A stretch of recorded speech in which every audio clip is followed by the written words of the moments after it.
Muy bien, hermanos, vamos a la palabra.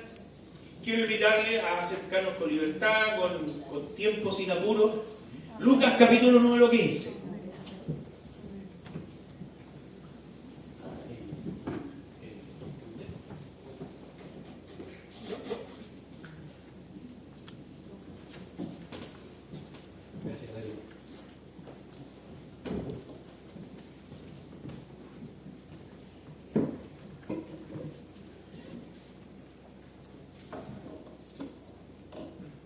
Muy bien, vamos al Evangelio de Lucas, capítulo número 15.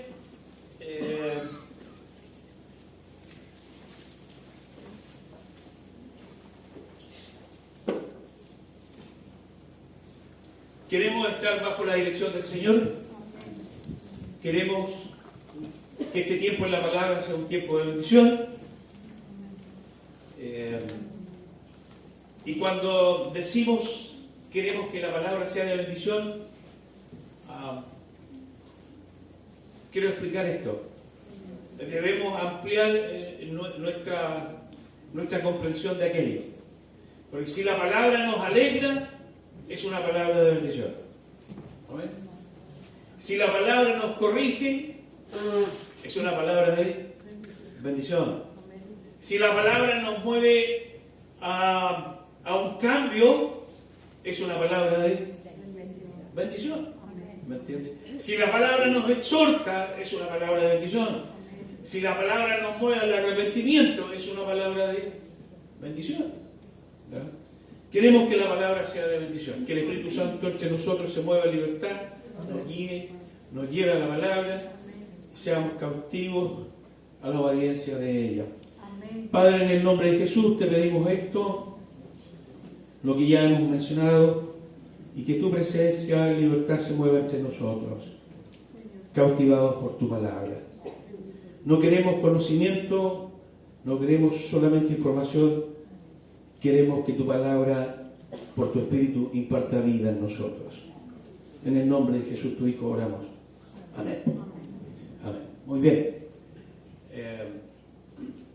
La invitación en esta mañana es hacer un poquito de memoria.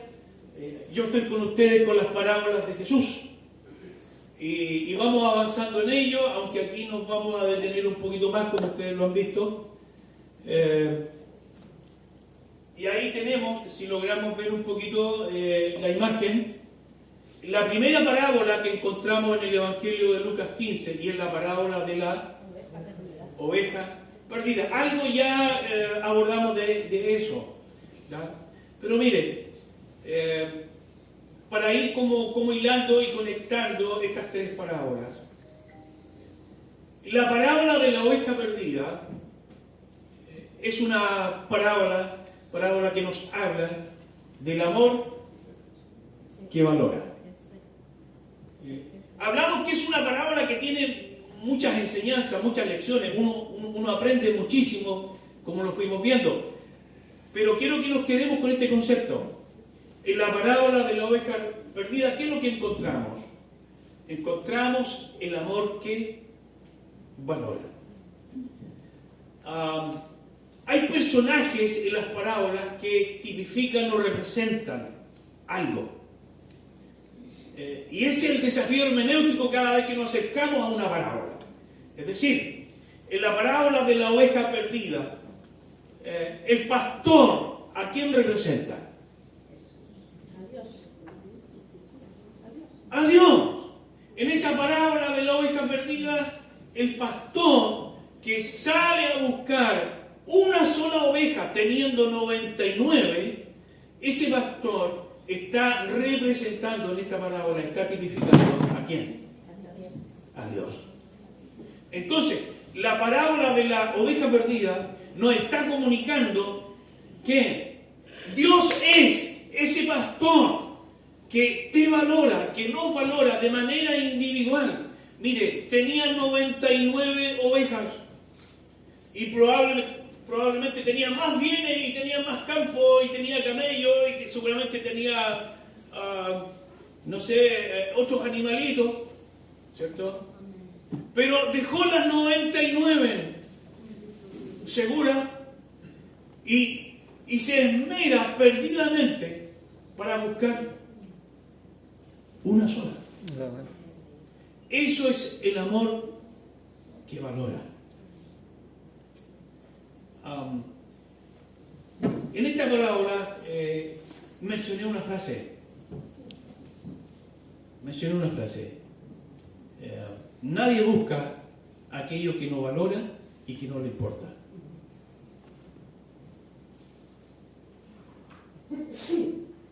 Nadie busca aquello que no valora y aquello que no le es de interés. Si hay algo que no valoras y no te importa y no es de tu interés, se perdió, se fue, no lo buscamos. Pero esta parábola nos dice que hay un amor que valora. Y ese es el amor de Dios.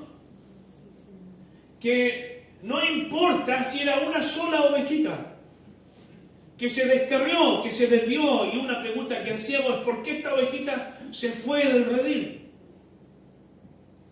Y no puedo sino hacer memoria de un comentario a la luz de esta pregunta de la hermana María. Dije, es que las ovejitas son, pastor, las ovejitas son tontas. ¿Se acuerdan? ¿Por qué se fue? No importa. Fue una. La encontró sin duda herida, golpeada, maltratada, magullada, y la cargó sobre sus hombros, dice el texto, y la volvió al redil. Ese es el amor de Dios que valora. Que valora. Porque creo que esta parábola tipifica y representa nuestra propia experiencia con Dios, ¿no? Nos perdimos, nos alejamos del redil, del corazón del Padre. ¿Pudo Dios habernos dejado abandonados? Sí. Sin embargo, te valoró, nos valoró. Teniendo Dios necesidad de nosotros de ningún tipo. Teniendo Dios a millones y millones de ángeles que le sirven, que le alaban y que le adoran. Teniendo Dios seres humanos mejor que nosotros. Sin embargo, nos valoró, te valoró. Y te buscó. Y muchos de nosotros fuimos encontrados heridos, golpeados, magullados del alma, del corazón, aún hasta desde el cuerpo deteriorado. Pero desde allá el Señor nos trajo a su redil. Ese es el amor de Dios que valora. Que valora. Y déjame decirte, Dios no ha menguado en su amor por ti. Te sigue amando igual, te sigue valorando igual, te sigue apreciando. ¿Se acuerdan de esta mujer? ¿Cuántas monedas tenía? 10. 10 monedas. Y es interesante, decíamos, es interesante porque Jesús usa a esta mujer en esta parábola. Y hay un contexto interesante. Es una mujer que administra dinero. Tiene 10 monedas, 10 dracmas. Pero se le pierde una. ¿Y qué hace? ¿Qué hace con esa moneda que se le perdió?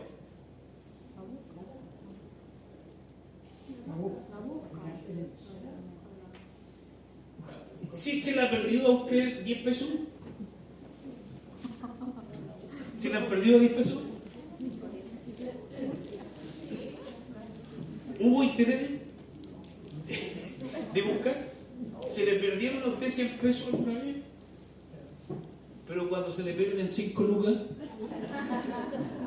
cuando se nos pierden 20 lucas, bueno, mire, Una de las cuestiones maravillosas de esta parábola tiene que ver por qué Jesús, si en la primera parábola de la oveja perdida, la figura central que representa y tipifica a Dios es un pastor, aquí la figura central es una mujer. Mire, en la parábola de la oveja perdida, la figura central que representa a Dios es el pastor. La oveja nos representa a nosotros, los descarriados. Y sabe, permítame hacer un comentario. Lo digo más por mí que por ustedes, honestamente. Y el Señor conoce mi corazón en lo que voy a decir.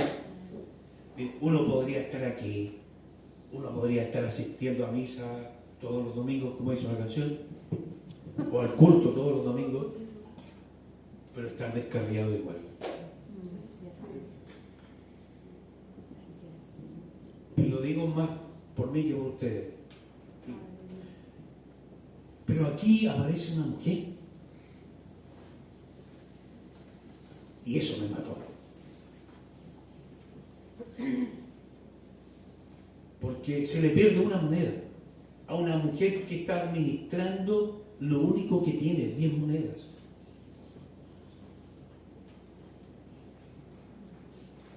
Porque la administración del dinero en el contexto cultural no estaba en manos de la mujer. Acuérdense que Jesús va al templo en una visita y ve a la gente que va a ofrendar y a entregar, a dar. Y bien por eso, la generosidad es una cuestión importante en la vida del creyente. Y muchos comenzaron a dar, y se acerca una mujer que llevaba dinero. Ella lo administraba, pero era una mujer viuda que echó 2 blancas y echó lo único que tenía. Entonces, esta mujer de esta parábola, casi con toda probabilidad es una mujer sola, que lo único que tiene, quizás como herencia o algo que vendió, su casa pobre, le quedaban solamente 10 monedas para sobrevivir, pero pierde una. Es valiosa, es vital. ¿Qué hace? La búsqueda de un amor diligente. Barre, prende la luz. El relato nos permite imaginarnos que ella corre todo lo que pueda haber. El piso en la época era de polvo, no era piso de cerámica ni de madera vitrificada. No, era fácil que se perdiera una moneda. Por lo tanto, para poder encontrarla, requería una búsqueda diligente. Tenía que estar con la lámpara a ras de piso, barriendo con mucho cuidado, buscándola. Por lo tanto, esta mujer en esta parábola nos está representando este amor diligente de Dios.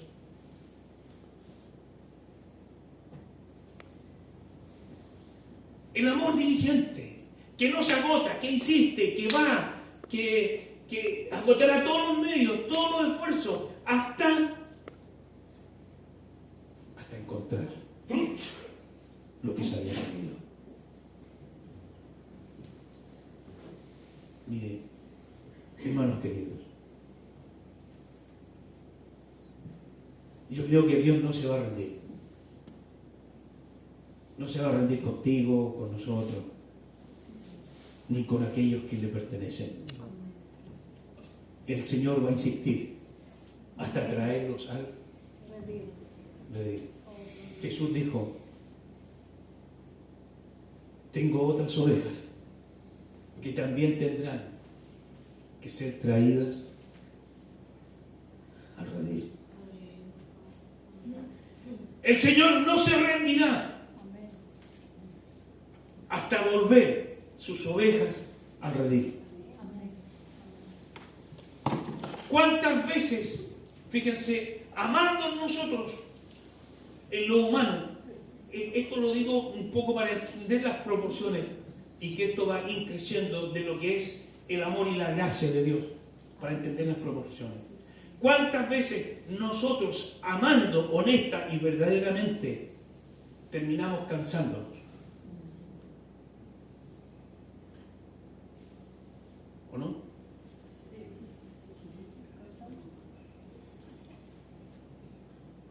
Nos cansamos. Nos cansamos.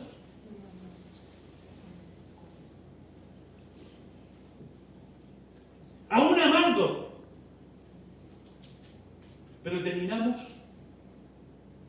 cansándonos. Y ya no hay más intentos, ya no hay más esfuerzos. Y esto es lo que ocurre con muchos los quiebres en familia o matrimonio. Puede amarse aún, pero me cansé. Me cansé. Ya no hago más. Déjame decirte que Dios no se va a cansar contigo. Porque su amor no es como el de nosotros. Esa es la búsqueda diligente que agota y agotará a Dios todos los medios hasta encontrarte. Mire, Dios quiera que cuando Él te encuentre no sea tan herido ni tan golpeado.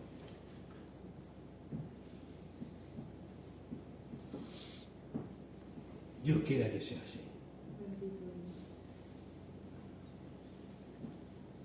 Pero pareciera ser que el dolor es necesario porque sin dolor no hay conciencia de lo perdido que estamos.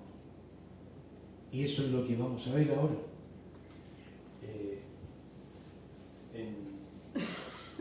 En la parábola del hijo perdido. La conocida parábola del hijo pródigo. Y vamos a profundizar en algunas cuestiones que podemos traer de esta parábola y hacer memoria de otras. Porque no sé si se logra ver bien la imagen, pero es una parábola muy popular y conocida. Incluso, mire, usted le pregunta a gente que es de la calle o que no frecuenta las iglesias y usted le pregunta sobre una parábola del hijo pródigo, le van a decir sí y saben la historia. No es un relato desconocido para la memoria común, para el nombre común. No, es una historia súper conocida. Pero es la historia del sufrimiento y del dolor de un hijo que toma malas decisiones. Y ahí hay un tema ahí presente en esta parábola y vamos a ir abordando y vamos a ir profundizando en ello. Mire, a lo primero que quiero llevarles en esta hora es algo que tiene que ver con el dolor.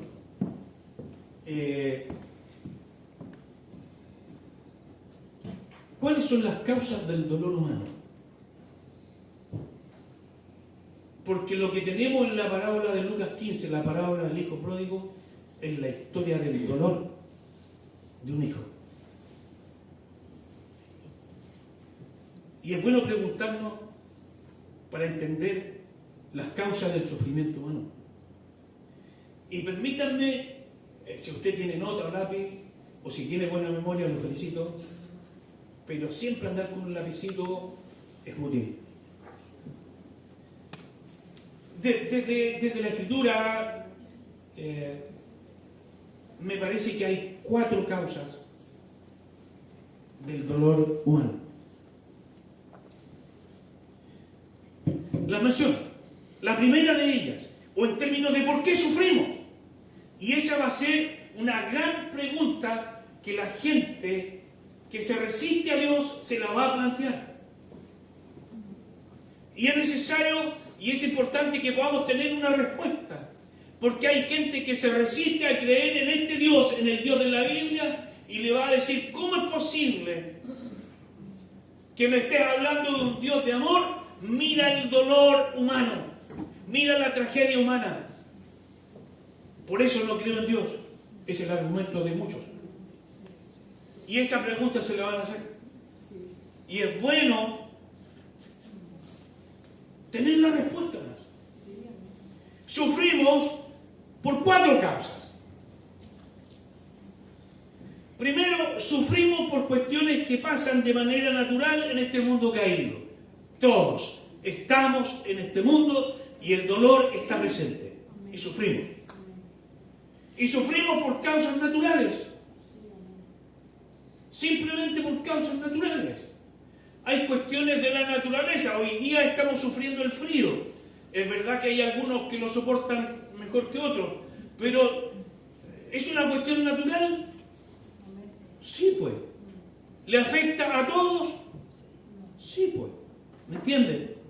Que hay cuestiones del sufrimiento humano cuya causa es simplemente una cuestión de la naturaleza, es una cuestión de eventos naturales y hay que entenderlo así. Y cuando ocurre eso, sufrimos. Sufrimos. Las enfermedades son una cuestión de la realidad humana, de la naturaleza humana, al final de cuentas una cuestión natural de estar en este mundo caído. Y sufrimos por eso. Sufrimos. Y a medida que pasan los años,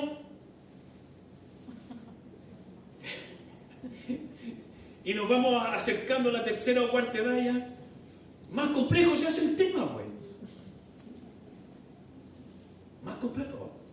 Sí, yo les decía, y Víctor Hugo, frente a un tema de hace un par de domingo atrás, decía, las señales que no supo ver este hijo. Bueno, el tremendo desafío de tener sensibilidad a las señales para poder entender e interpretar, para poder corregir. Y la verdad es que estuve un mes lidiando con bronquitis, con medicamentos, me dieron antibióticos, un mes. Y poquito más quizás. Pero ya estamos de vuelta. Y gloria a Dios por eso. Y gracias al Señor por eso. Pero las señales. Pastor, mire el carnet. Uno. Después otro. Pastor, ¿y se vacunó? No. Y entre broma y broma son señales. ¿Qué nos dicen? Yo interpreté eso. Lo entendí. Tengo que cuidarme más. Y tengo que asumir que voy entrando a... Pero como el hombre tiene respuesta para todo, si bien es cierto, este hombre exterior se enferma, pero el hombre interior se renueva. Amén. Amén. ¿Cierto? Muy bien. Sufrimos por una cuestión de causas naturales que ocurren. Hay un terremoto de lo cual nosotros estamos muy familiarizados y sufrimos. Nos afecta todo, es una cuestión natural. ¿Ya? Es una cuestión natural. ¿Ya? Sufrimos, hermano, en segundo lugar, y aquí hablo de las relaciones humanas, porque nos vamos a encontrar con gente mala. Y hay gente mala que parece que se complace en hacer sufrir al otro. De verdad, se lo digo. Hay gente mala. Y por las acciones y conductas de la gente mala, ¿vamos a sufrir o vas a sufrir? ¿O estás sufriendo? ¿Ya? ¿Cierto? Mira de aquellas cosas que ilumina la señora. Yo le dije, hay 4 causas del sufrimiento. Pero el Señor recién trajo a mi mente una quinta. Darío, pregúntame cuál es la quinta para que no se me olvide. Porque de aquí a los minutos... Sufrimos porque hay gente mala, de verdad, hermano. Hay gente mala. mire, por favor, yo no sigo mucho las noticias, tampoco se lo recomiendo. Y al final pues, uno se enferma más. Pero de vez en cuando echo una miradita como a los eventos del mundo. Oiga, hay gente tan mala, dice, que no tiene ni un remordimiento ni un dolor por la muerte de los niños en una guerra. Es una cuestión terrible. Hay gente mala, donde, mire, sigo un historiador, lo sigo en el sentido de que estoy aprendiendo de él, hace publicaciones, él es historiador, es mexicano, una persona brillante con muchas capacidades. Y él hacía una exposición sobre la realidad que estamos viviendo, el tema de la guerra, el sufrimiento. Y su conclusión, él argumentaba que al final toda esta cuestión de la guerra y las tragedias y el dolor y el hambre y la muerte es simplemente el interés humano por cuestiones económicas, de poder y de dinero. Pero para nosotros vamos más allá de esa lectura.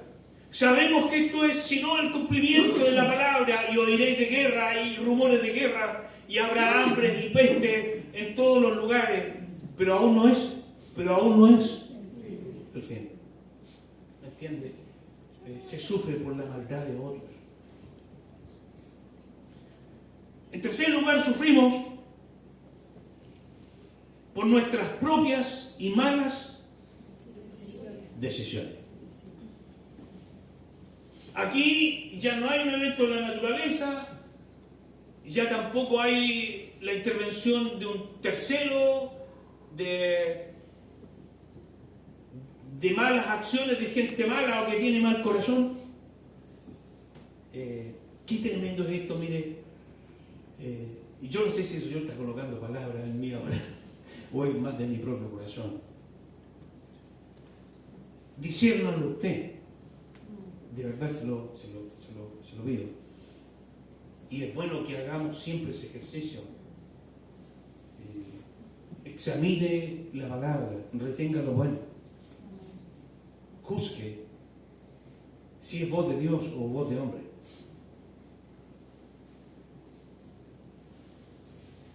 Pero pensaba en esto, en que hay gente mala. Y he visto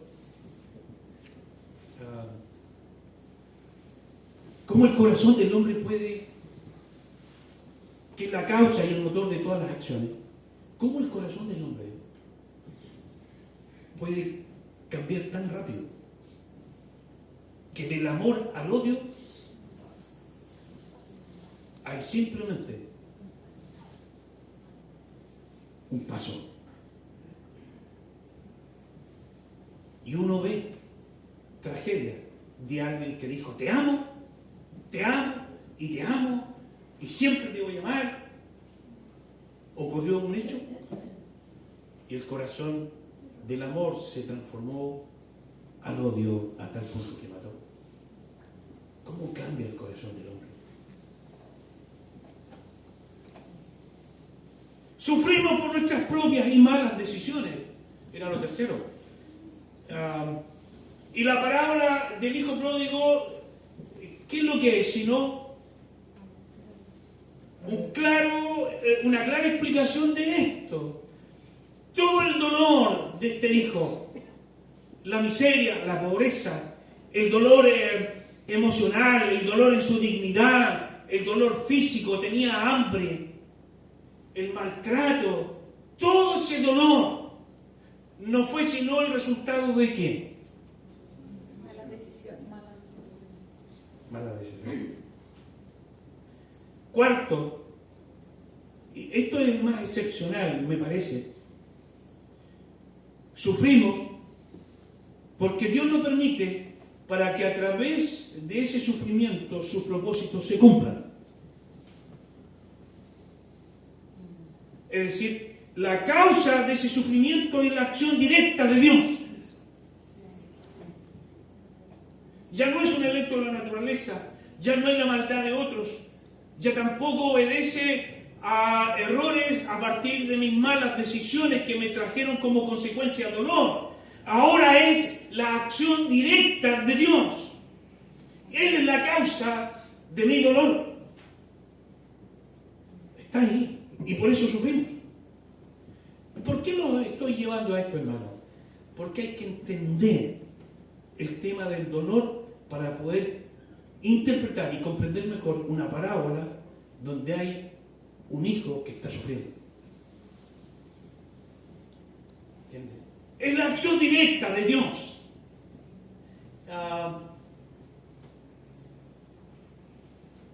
Y esa acción directa de Dios tiene un propósito. Y yo digo,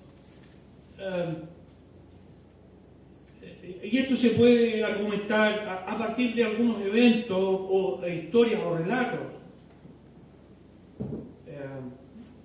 El caso de Job es un caso clásico de alguien que sufre por acción directa de Dios a través del instrumento que fue Satanás, el diablo. Y también los amigos fueron instrumentos.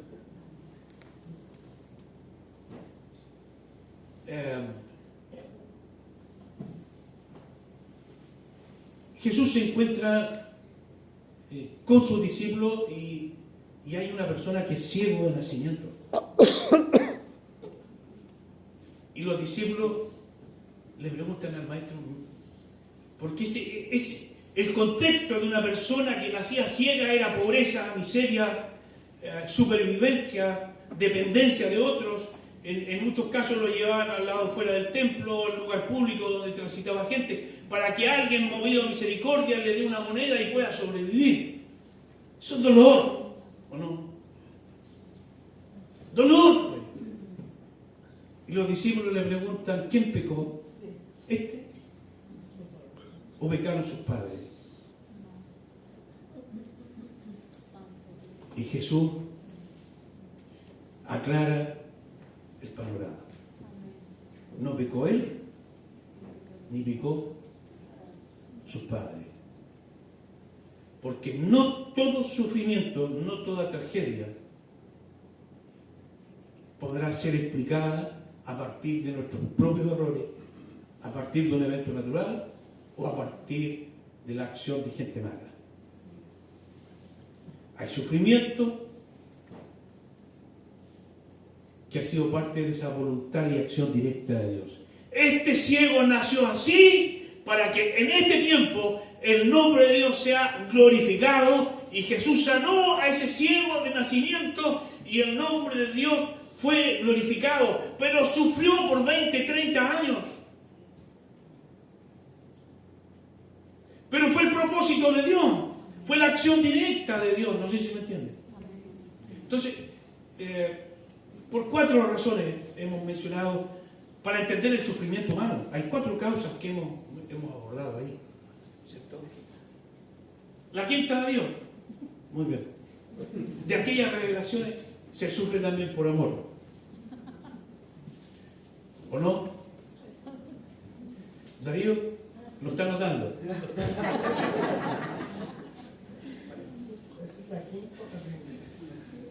Se sufre también por amor, ¿o no?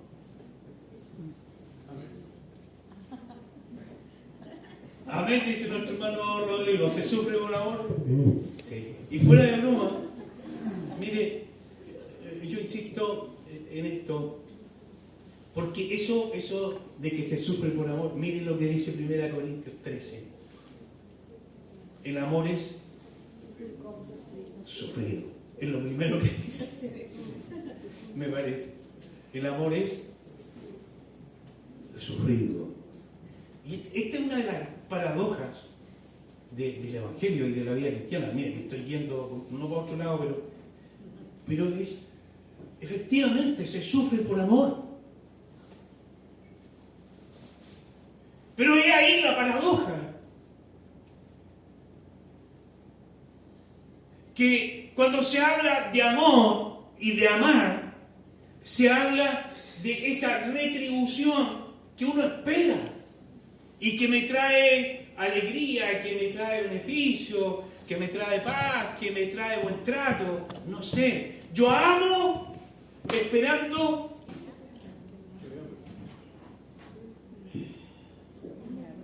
ser amado, ¿o no? ¿O no? Y si lo aplica en la relación de afecto, de cariño, familiar, amigo, pareja, esposo, esposa, uno ama y ¿qué espera? ¿Qué espera?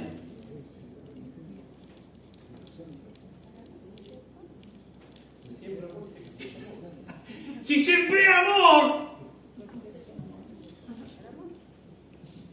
se supone que algo se cosechará, pues. ¿Me entienden? Entonces, miren. Y Pablo dice, aquí está la paradoja, que el amor no es, sí, puede haber algo de retribución, de acuerdo, pero el amor más elevado es un amor que está dispuesto a amar aún en el sufrimiento. El amor todo lo sufre, todo lo soporta, todo lo cree. El amor no es jactancioso, no tiene envidia, no guarda rencor, no se goza de la injusticia, más se goza de la piedad. Todo lo sufre, todo lo cree, todo lo espera, todo lo soporta. Tremendo. Mire, tremendo. Está ahí. Entonces, tenemos que aprender a sufrir por amor. Amén. Si Cristo está en nosotros, si el amor de Cristo ha sido derramado en nuestros corazones, si su Espíritu nos ha sido dado, ¿será imposible? ¿O se puede? Se puede. El amor es sufrido. Algo de eso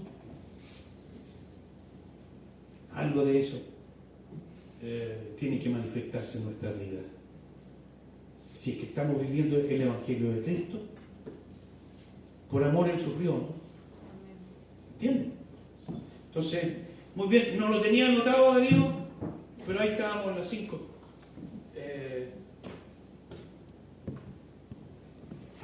Agregamos 5 causas en términos de la comprensión del sufrimiento. Para avanzar, ¿cuál cree usted que es la causa mayor de nuestro sufrimiento? Hemos explorado 5. ¿Cuál cree usted que es la causa mayor de nuestro dolor, de nuestro sufrimiento o del sufrimiento humano? Y quizás más que pensar en alguien fuera de usted, piense a lo mejor en su propia realidad, en su propio mundo. ¿Cuál es la causa mayor? La soledad. ¿Desobediencia? ¿Nuestras malas? Yo creo que la causa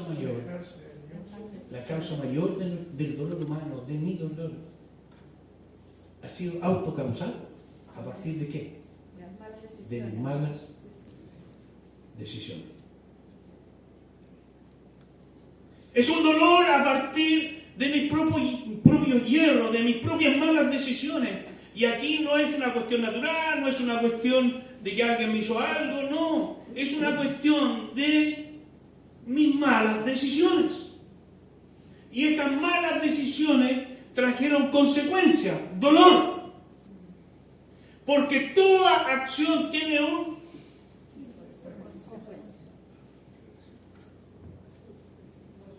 Y una buena decisión será siempre para bendición propia, y esa bendición propia va a tener un impacto en quienes nos rodean. ¿O no? Sí, pues. Van a ser bendecidos otros.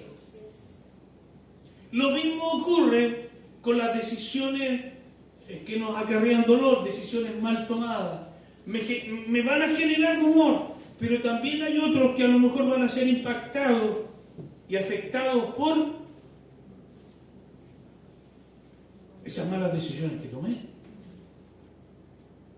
Y eso es lo que encontramos en la parábola. El sufrimiento de este joven, de este hijo menor. La causa principal de su sufrimiento fue a partir de ¿qué? De sus propias y malas decisiones. Y esas propias y malas decisiones, el amor abundante es lo que tenemos aquí. Las propias y malas decisiones van a ir siempre de manera gradual hasta el colapso de una vida. Así va a ir. Es descendente. Las malas decisiones casi siempre va a haber una sumada a otra. Y que finalmente en la vida de este hijo termina por generar un colapso de una vida, una destrucción. Y todo parte, lo comentábamos, y ahora voy más rápido, parte por el deseo de la autonomía. Y la autonomía es el autogobierno.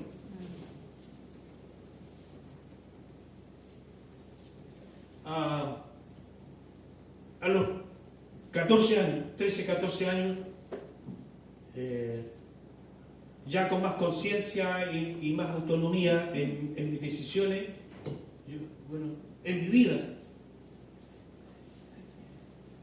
Como hijos, no sé si alguna vez le dijimos a nuestros padres, pero en mi vida, ¿o no? Y a partir de en mi vida, entonces yo tomo mis propias decisiones, pero en mi vida.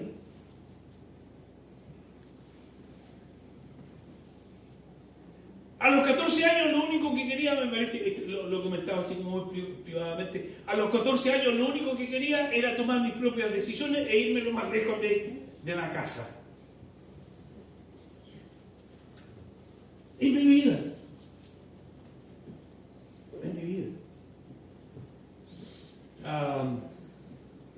Y ese es el germen inicial, hermanos queridos. La autonomía es yo establezco mis propias normas. Autonomía es un término compuesto. Nomos significa ley, del griego ley. Auto siempre tiene que ver con el yo propio, el personal. Entonces, yo establezco mis propias normas, mis propias leyes, y yo me conduzco por ellas, como quiero. Eso es autonomía. Y este hijo lo que hace es precisamente tomar decisiones a partir de esto que hay en su corazón. No quiero vivir más bajo las normas del Padre, bajo la ley del Padre. Ahora voy a establecer mis propias normas de conducción de vida y yo voy a decidir y establecer mis normas por dónde me voy a conducir. ¿Y tomo malas decisiones? Sí, eso lo vemos al final. Pero suele ocurrir, pero el padre sabía, que las malas decisiones generalmente se logran comprender al final. Pero el padre sabía. Pide lo que no le correspondía, ¿se acuerdan? La herencia. Culturalmente eso es terrible, hermanos. Hoy día puede darse y puede ser más normal y es bueno quizás dejar ordenadito. Y aquí hay personas que yo admiro porque han dejado ordenado todos los aspectos de su vida.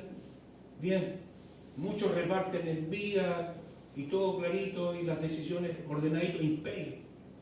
Pero en el contexto del Medio Oriente, 2000 años atrás, que un hijo hiciera eso y más encima el hijo menor, tremendo. Tremendo. Yo les he dicho a mi hija, por mi parte, yo no voy a dejar nada ordenadito porque no tengo mucho. Así que, por mi parte. Así que, Ahí nomás. Pero yo creo que la cosa se complica cuando hay más. Pienso. Todo depende. Pero pedir la herencia mientras el papá está vivo en el contexto del Medio Oriente es terrible. Es decirle, papá, en mi vida, yo la vivo, ahora tú tuviste tu vida, ahora es la mía. Casi como desearle la muerte, pero diplomáticamente. ¿Entiendes? Se aleja lo más posible de la familia, dice que toma la decisión de irse. No solo, mire, se pudo haberse quedado en la casita de al lado, o haber comprado el campito de al lado, ¿me entiendes? ¿Qué pasa? ¿Ya? Pero no.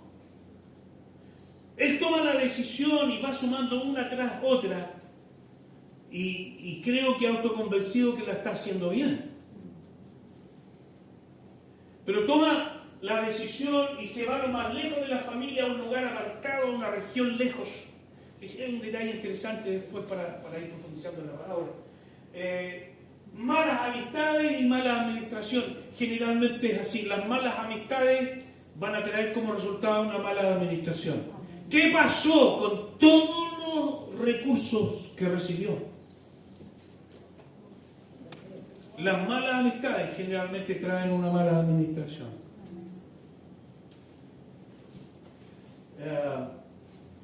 Y llegó la crisis económica y no supo interpretar las señales que lo que se avecinaba era complejo. Y hubo sequía, y hubo hambre, menguó la cosecha, y pasó esto, esto, y él estaba en una provincia apartada, lejana. ¿Y qué ocurrió?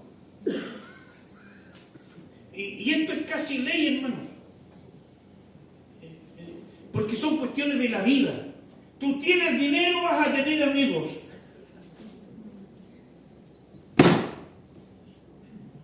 Te llegó la miseria, se fueron todos los amigos.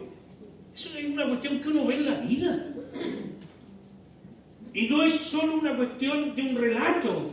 Es una cuestión que pasa en la vida común y diaria. Lo veo. Le pregunté a una persona que estaba viviendo una situación complicada: ¿cuántos de tus amigos te han venido a ver? ¿Cuántos de aquellos que comieron asados contigo te han venido a ver así como estás ahora? Y llegó la crisis, la miseria, la pobreza. ¿Qué le quedó? Y mire, no le quedó otra cosa que al final la única posibilidad de sobrevivencia fue cuidar cerdos. Pero entendamos, por favor, que esta parábola está dada en el contexto del Medio Oriente y en una cultura judía.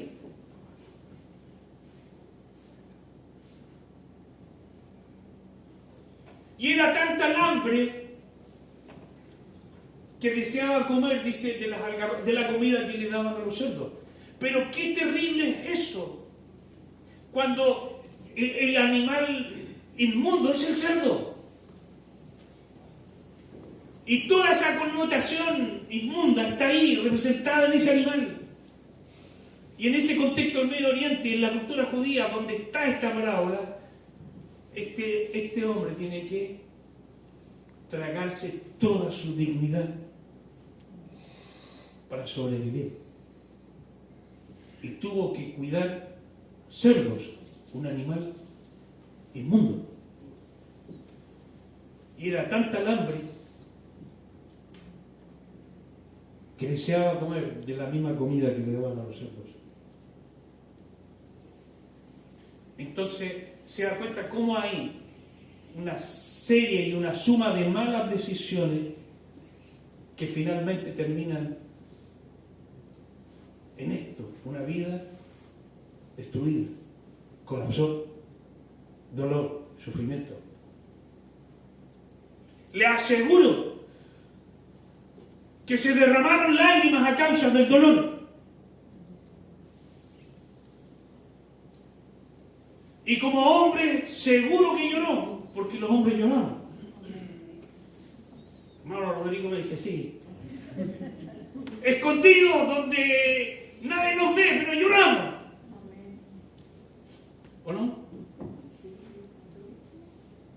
Y ahí en la miseria, en la pobreza, en el hambre, solo, soledad profunda, soledad del alma, abandono de sus amigos, donde la dignidad, la única dignidad que le quedaba fue pisoteado todo, si deseaba comer la carne de la comida de los cerdos. Imagínense.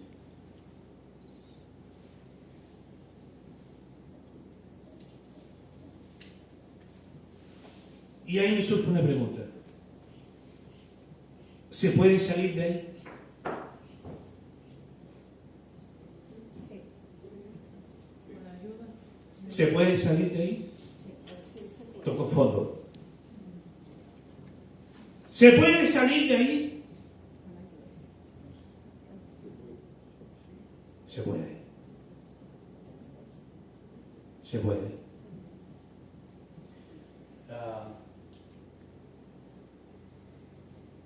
Y aquí la historia comienza a cobrar un giro distinto. Absolutamente. ¿Se puede salir de ahí? Sí. Absolutamente. Mire, espero, y es mi oración, que lo podamos ver acá en algún momento y que pueda dar testimonio es una persona con la que estoy conversando, he tenido un par de encuentros, pero es eso, la historia del hijo pródigo es lo mismo. Y un día me lo topé en Villarrica, vive acá por el campo, cerca de Caburga, por allá. Una historia de una buena familia, de una buena situación, en fin. Y un día justo voy en una esquina y él viene en otra esquina y nos cruzamos. Y ¡oh, pastor! Me dice ya,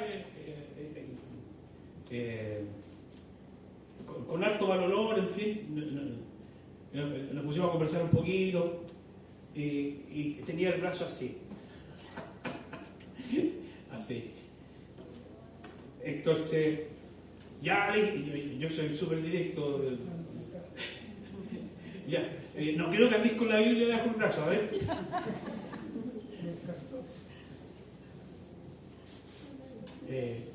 Mire, a este punto, en una botella plástica camuflada, pero no era bebida, ¿me entiendes? A ese punto. Entonces le dije, mira, yo quiero hacerte una pregunta. Sí, pastor, quiero hacerte una sola pregunta. Y de eso dependerá si seguimos conversando o no.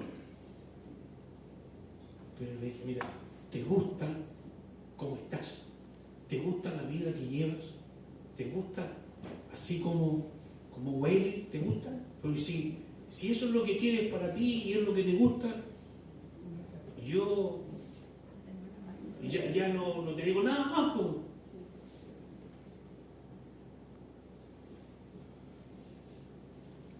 No, pastor, no. Ya, chao, nos vemos. Y hace un par de días atrás pasó aquí y una vez le di, mire, le di una ropita, busqué un polerosito, hacía frío y se lo regalé. Es esta la historia. Yo le estoy contando, no es la historia de 2000 años atrás, es la historia de lo que veo. Y le regalé un polerón, hace 2 meses atrás, estaba haciendo como frío. Después, esto debe ser unos 10 días atrás pasó. Y le vi una cara un poco distinta. Pastor, estoy yendo al médico, tratamiento, mire, estoy en esto,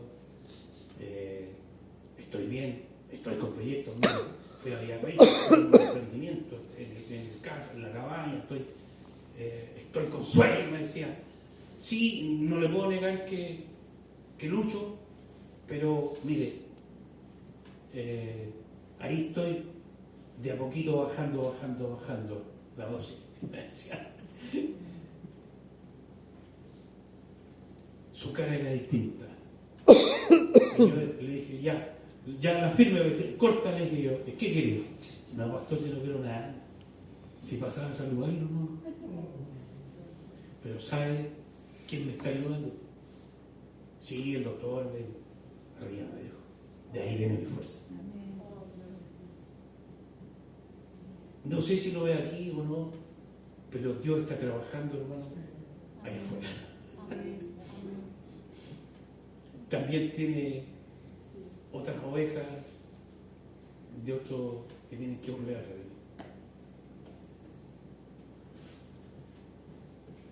Y lo que tenemos es una vida que colapsa a partir de esta suma de malas decisiones. Dolor, finalmente. ¿Entiendes? Pero ¿se puede salir de ahí? Sí. ¿Qué es lo que veo y qué es lo que podemos ver claramente en la parábola? Y vamos a avanzar un poquito. Mire, lo que ocurre y que genera un giro absoluto en el relato es un cambio total de dirección. Tiene que ver con la toma de conciencia.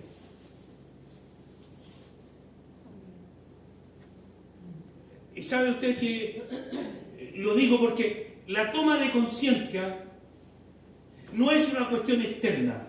El término que está ahí y que en el griego, sin entrar a la terminología, pero sugiere que se fue para adentro y desde adentro reflexiona, hacia adentro.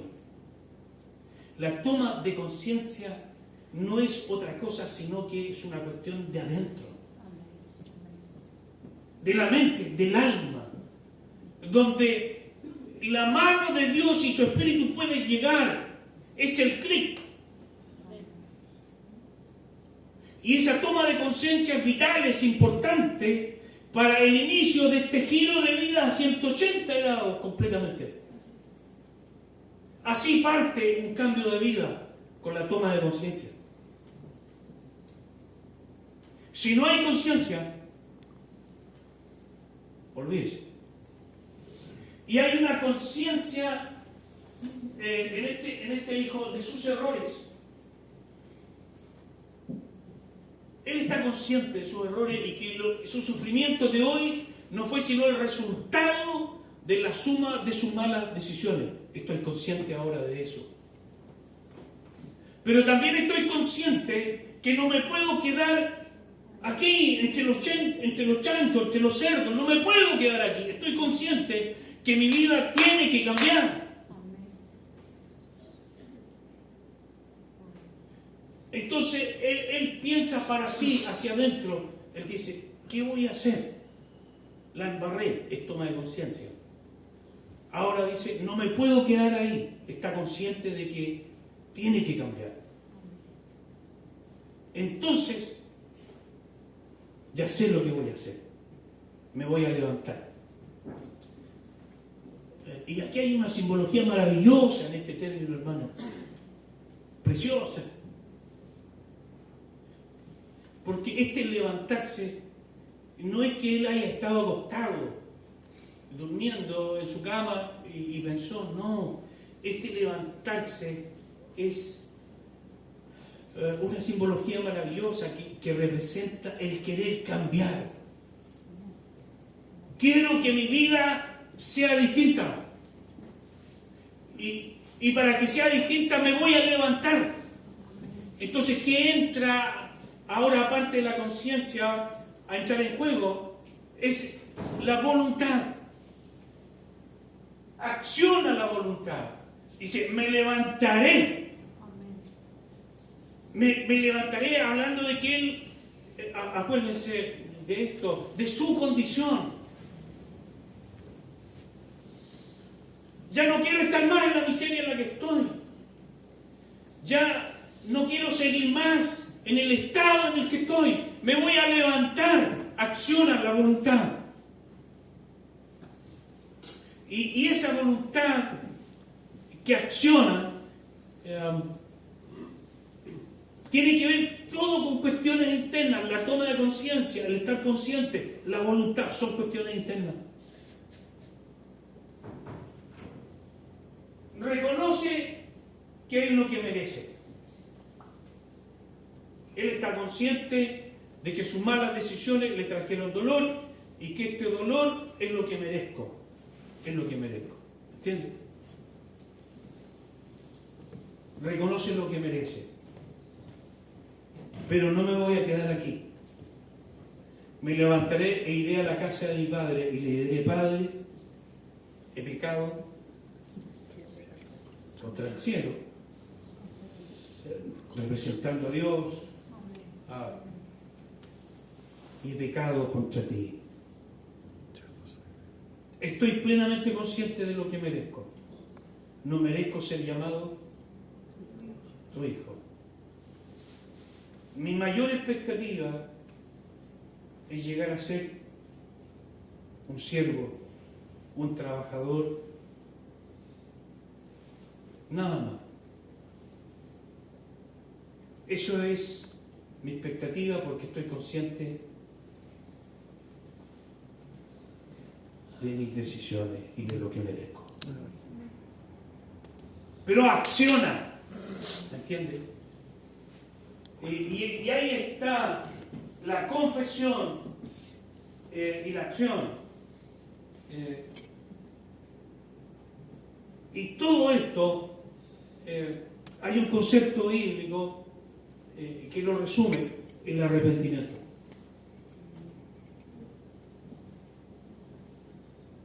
A diferencia del remordimiento, que es dolor por la miseria en la que estoy, pero el arrepentimiento es una cuestión profunda que implica todo este proceso interno, obra del Espíritu Santo en la mente y en el corazón, que hace que una persona que iba para allá ahora gira en 180 grados y toma una dirección absolutamente opuesta.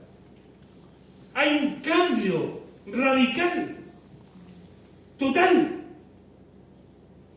Eso es verdadero arrepentimiento. Y gira.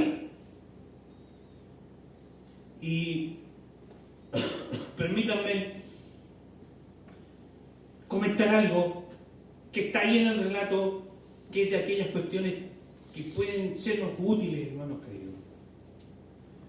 Todo este proceso de arrepentimiento que se inicia con la conciencia de los errores, consciente de que no se puede quedar ahí, acciona la voluntad, reconoce lo que merece, la confesión y la acción, todo esto encapsulado en este término arrepentimiento. Todo esto, hermanos queridos, es, como hemos dicho, un cambio radical de dirección. Eso es el sentido del término arrepentimiento. Es cambiar de dirección en 180 grados.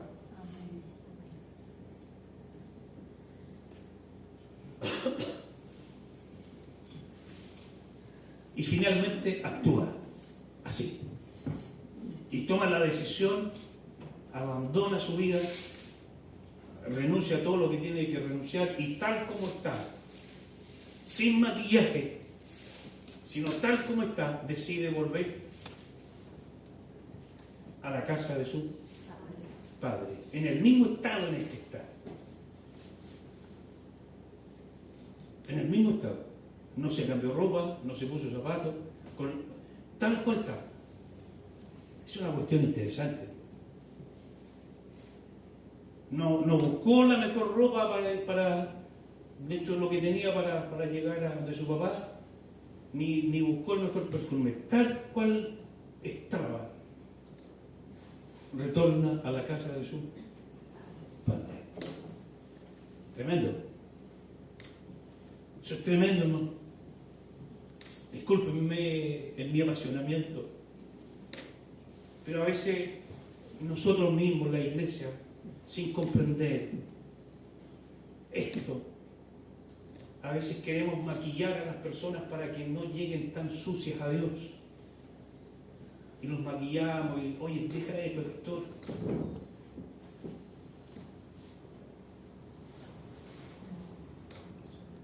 Y queremos higienizar a las personas antes de que lleguen a Cristo. cuando uno mira un relato como este, y en el cierre del relato se da cuenta que no es así, cómo estaba, en la condición en la que estaba, llega y va a la casa de su padre. Y su padre lo conoce y lo miró desde lejos. Era irreconocible para muchos, pero el padre lo reconoció. Y el texto dice, y nos sugiere eso, que el padre corrió al encuentro de su hijo. El padre lo abrazó y el padre lo besó, tal cual venía. Pero acuérdense que él estaba en una provincia apartada y ahora llegó a la casa del padre. De este lugar a este otro lugar, del punto A al punto B, hay una distancia.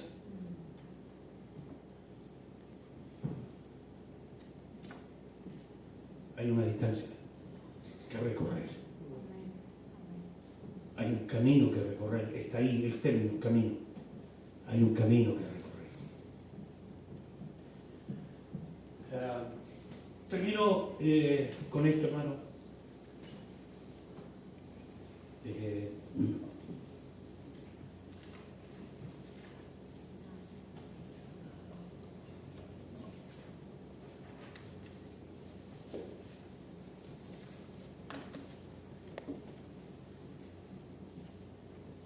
Sin crisis,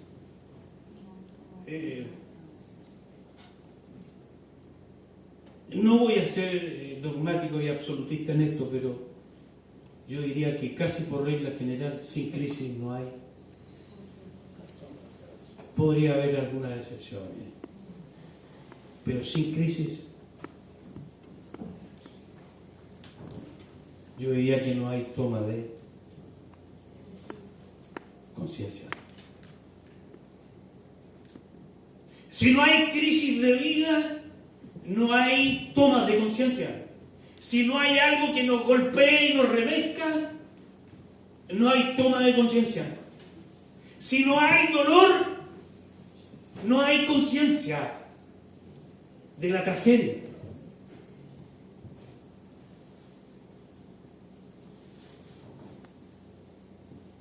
Sin crisis no hay toma de conciencia.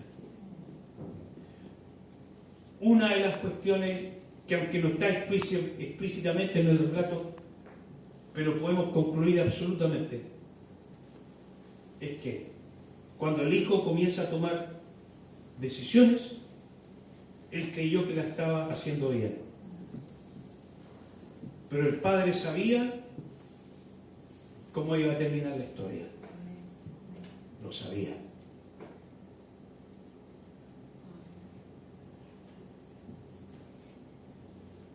El padre sabía que tarde o temprano el hijo iba a volver a casa. Y el padre sabía perfectamente cómo iba a volver. No hay indicio ninguno en el relato, ni la más mínima idea de que el padre le haya amonestado. Yo sabía que ibas a terminar así. No le enrostra, no hay indicios de nada. Lo único que hay, esa escandalosa gracia de un padre que corre, que abraza, que besa. De un padre que dice, báñenlo, denle la mejor ropa y colóquenle el anillo de la familia y colóquenle calzado a sus pies. Es decir,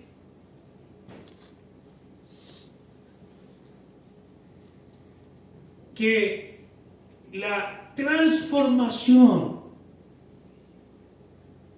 la hace Dios después que llegas a casa. Lo menciono, no, tengo harto tema ahí. Hay harto tema ahí. Pero esa transformación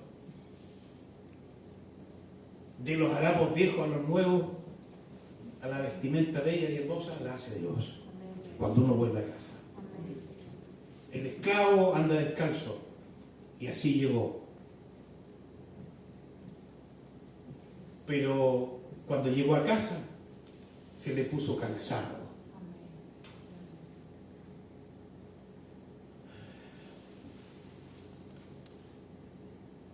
Cuando llegó a casa, porque hasta el anillo lo vendió, se le puso el anillo de la familia. ¿Entiendes? La transformación es cuando uno vuelve a casa. No espere. Y no esperemos embellecernos moralmente un poquito por aquí y por allá para no escandalizar a Dios.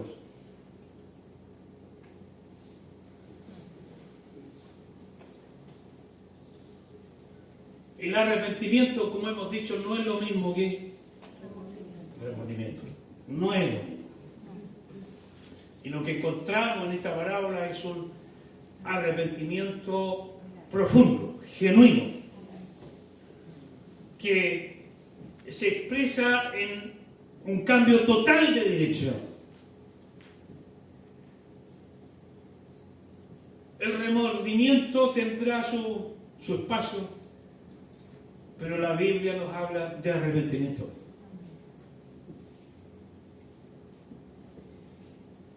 Y finalmente, déjame decirte que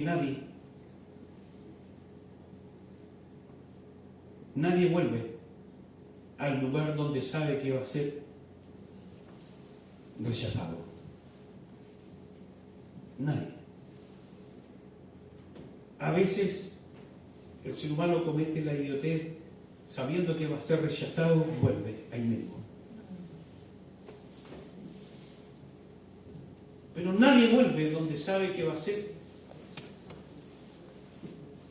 rechazado.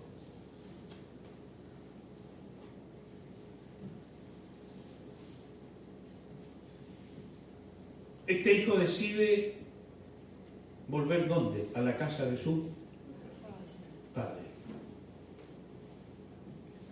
¿Por qué tiene tal convicción? ¿Por qué tiene tanta certeza de que va a poder conversar con su padre, poder decirle? ¿Por qué? Porque sabe que el padre lo ama. Porque conoce el corazón de su padre. ¿Entiendes? Nadie vuelve donde sabe que va a ser rechazado. Pero este hijo sabe que a pesar de todas sus malas decisiones y de su condición y estado, él sabe algo, que el corazón de su padre es grande para amar. Y claramente se ve expresado en su propia reflexión. Él dice: ¿cuántos trabajadores, siervos, empleados en la casa de mi padre están en muchísimas mejores condiciones que yo? Porque el corazón de mi padre es generoso, porque el corazón de mi padre es tierno, porque el corazón de mi padre es abundante. Aún hasta los empleados la pasan bien.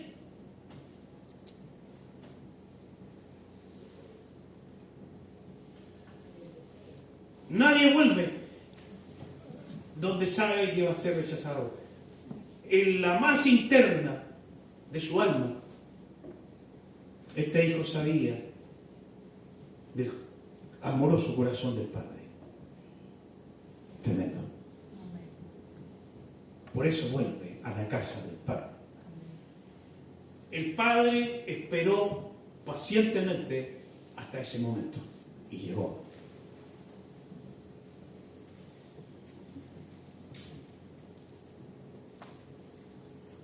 Pero lo que ocurre es maravilloso. Acuérdense que el Padre corre hacia él, lo reconoce, lo abraza, lo besa, mandan a los empleados, bañenlo, cámbienle ropa, peínenlo, córtenle el pelo, colóquenle zapatos, el anillo a la familia, pero todo no quedó ahí.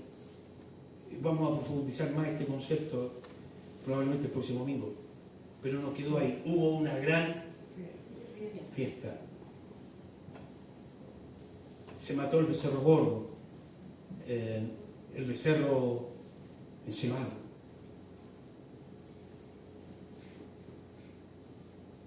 Pero ¿por qué el hermano mayor se enojó? Le dijo esa pregunta durante esta semana. ¿Por qué? ¿Por qué? Este hermano mayor, cuando escucha el sonido de fiesta, el jolgorio, la alegría, y se entera de la fiesta, y se entera aún más que mataron el becerro gordo, ¿por qué se enojó? Y no quería entrar a la fiesta.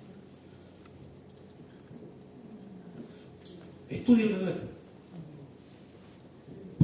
La gloria es tuya, Señor, te alabamos, gracias por tu palabra.